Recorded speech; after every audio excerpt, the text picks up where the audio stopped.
निश्चित तौर पर जिस तरीके से ये लोग अननेसेसरी की बातें कर रहे हैं, वो अब दर्शाता है कि प्रधानमंत्री जी हताश हैं, निराश हैं, प्रधानमंत्री जी डरे हुए हैं और ऐसे व्यक्ति की, डरे हुए व्यक्ति के तरीके से बात कर रहे हैं और उन बातों को उठा रहे हैं जिसका कोई रेलिवेंस नहीं। अरे प्रधानमंत्री जी, आपने एक बार अभी 200 गांव दिए, पता नहीं हजारों हेक्टेयर की भूमि बांग्लादेश को दी। क्या ये बात मानी जाएगी कि आपने दे दी या सरकार ने समझौते के तहत दी है? अगर आप उधर की बात उठाना चाहते हैं तो यहां पर भी आप ओन कीजिए कि हिंदुस्तान के गांव आपने बांग्लादेश को दिए। किस तरीके की भाषा का प्रयोग कर रहे हैं? चुनाव आते रहेंगे, जाते रहेंगे। देश की एकता और अखंडता के लिए आपका ये बयान नितांत घातक है। बिल्कुल प्रधानमंत्री जी, एनडीए जो है सारे भ्रष्टाचारियों को अपने पास लेकर के उनको वॉशिंग मशीन में साफ कर रहा है।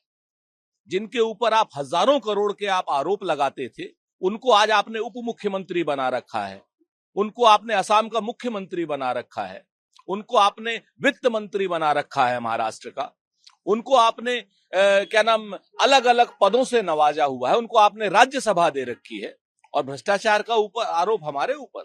सारे के सारे भ्रष्टाचारियों को कथित रूप से जिन को आपने आरोप लगाया था, सब आपके अंदर है, सारे परिवारवादी एनडीए के अंदर है। आपका गठबंधन परिवारवाद और भ्रष्टाचार की पराकाष्ठा है। प्रधानमंत्री जी, अदालतों को धमकी देना बंद कीजिए और विशेष रूप से सुप्रीम कोर्ट को अपने वकीलों के द्वारा धमकी दिलाना बंद कीजिए। ये कतई उचित नहीं है, संविधान के लिए भी और लोकतंत्र के लिए भी। ईडी की कार्रवाई से स्पष्ट है कि ईडी आज की डेट में भारतीय जनता पार्टी की चुनावी विंग के रूप में काम कर रही है और विरोधियों को जेल में डाल रही है।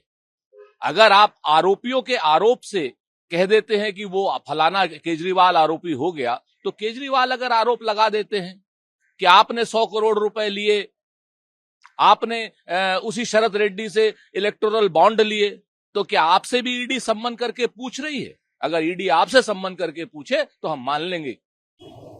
इसी के साथ भाजपा ने विपक्ष के रामलीला मैदान कार्यक्रम की आलोचना करी। परिवार बचाने, भ्रष्टाचार छिपाने की रैली है, ये बात कही। देखिए, एनडीए को तो और भाजपा को तो ये आलोचना करनी ही चाहिए, क्योंकि हमारे एक मंच पर आ जाने से वो लोग डर गए हैं, भयभीत हैं, घबरा गए हैं, अनर्गल बोल रहे हैं। भाई, आप अपनी रैली कर रहे हैं, हमने तो नहीं कहा कि आप अपने परिवारवादी लोगों के साथ या चवन्नी छाप लोगों के साथ आपने रैली करी। हमने तो कहा आप अपनी रैली मेरठ में करी, हम अपनी रैली दिल्ली में कर रहे हैं। हम लोकतंत्र को बचाने के लिए रैली कर रहे हैं, हम संविधान को बचाने के लिए रैली कर रहे हैं, और आप अपनी सत्ता बचाने के लिए रैली कर रहे हैं। ओवैसी साहब जो है, जहां की पार्टी है तेलंगाना की, वहां एक सीट पर चुनाव लड़ते हैं और भाजपा के कहने से पूरे देश में अलग अलग जगह पे कूद कूद करके जहां पर भी भाजपा विरोधी ताकतें का नुकसान कर सकते हैं, वो आकर के करते हैं। जनता इस चीज को अच्छे तरीके से समझती है। उनको गलत फहमी है कि वो मुसलमानों के ठेकेदार हैं। ओवैसी साहब, आप मुसलमानों के ठेकेदार नहीं हैं। सारी कौमें अपना भला और बुरा सब जानती हैं। वो ये भी जानती हैं कि क्यों आप तेलंगाना से आकर के उत्तर प्रदेश में चुनाव लड़ने की कोशिश करते हैं, क्यों बिहार में चुनाव लड़ने की कोशिश करते हैं, क्यों अन्य राज्यों में चुनाव लड़ने की कोशिश करते हैं। आप भारतीय जनता पार्टी की बी टीम के अलावा कुछ नहीं है।